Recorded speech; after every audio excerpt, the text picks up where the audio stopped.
Hello everyone and welcome back to this course. We're going to look at section 5, automatic inventory list of your servers. In this particular video, we will look at collecting data from a single machine, single server. We will collect the following information from a single server: server name, state, online or offline, CPU model, CPU cores, CPU clock speed, amount of RAM, total hard disk space and free hard disk space.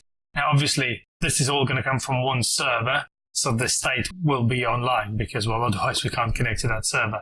In future videos, we will have one of the servers offline, and we will see how we can handle that to say that state of the server is offline and not to populate the remaining of the fields.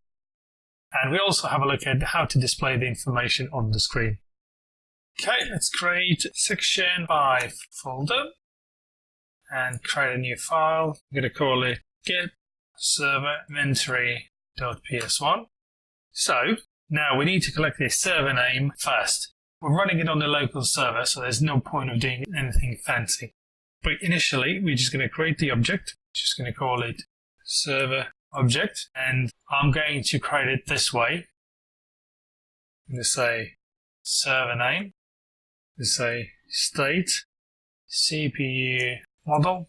We're going to say CPU cores, CPU clock speed, RAM, hard disk space, and free space.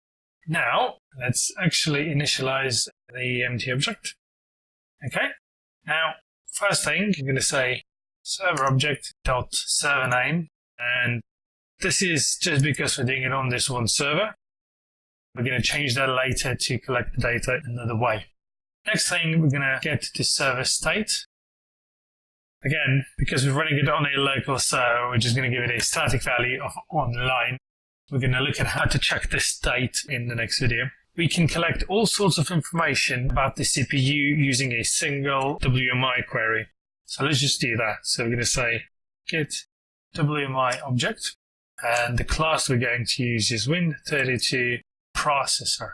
There's a lot of information in there that we can collect.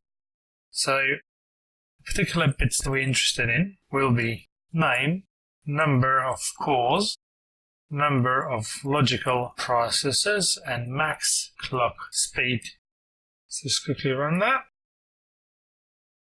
Now if you look at the CPU variable, so here we go, I've got CPU name, number of cores, number of logical processors, and max clock speed.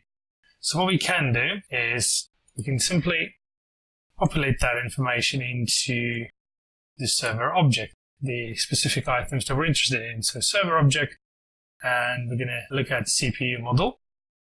Now will be CPU.name, server object dot CPU cores. Now will be CPU.number of cores, server object dot CPU clock speed, max clock speed. What we're missing: cores, number of CPUs, CPU number. Just quickly reinitialize that object. You can say server object dot CPU number is CPU dot number of logical processors. Okay, next thing we need to look at the total amount of RAM available. So let's make a space. Have a nice separation. So server object. Let's have a look at the actual WMI query first, and then you will see there's a bit of work that we need to do. So do get WMI object, and we'll use the class Win32 computer system. So if we run that, total physical memory is the thing that we're interested in. So we can turn this into a variable of its own, total physical memory. If we run that, we get the total physical memory. Now, we want to display that in gigabytes in this case. So if we divide by 1 gigabyte, we get this. Now, this is the very exact figure. Our server has 4 gigs of RAM, and that's what we want to know. So all we're going to do here is we're going to make use of a math static class and a static object called round. I'm going to round it to 2 decimal places. So if we run that, that will round it to 2 decimal places, which gives us 4 gigabytes of RAM. So we can now say server object dot RAM is equal to this. Okay, the next thing is hard disk space and hard disk free space. So similar to CPU, we will create a separate variable for that. It's a single WMI object that can give us most of the information, and then we will just select the bits that we need. So logical disk. Now in here, I will filter it to device ID equals C. The reason for that, I only have the C drive and I know that. So that's not something I need to worry about.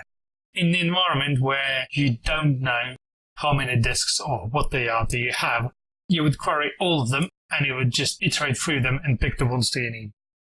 Device ID C. The interesting pieces of information would be free space and size.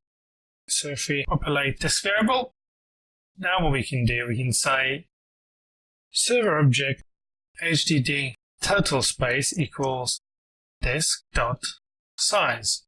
Now the trouble with that is, again, we will have figure in bytes. So we want to divide that by 1 gigabyte, which will again give us a very exact figure. But we know how to fix that. We're going to round it again to 2 decimal places, which gives us the exact figure that we're interested in. Okay, server object HD free space. Let's just quickly copy that. There's very little we need to change, is disk.free space. So now if we run it, we'll get the exact figure to 2 decimal places.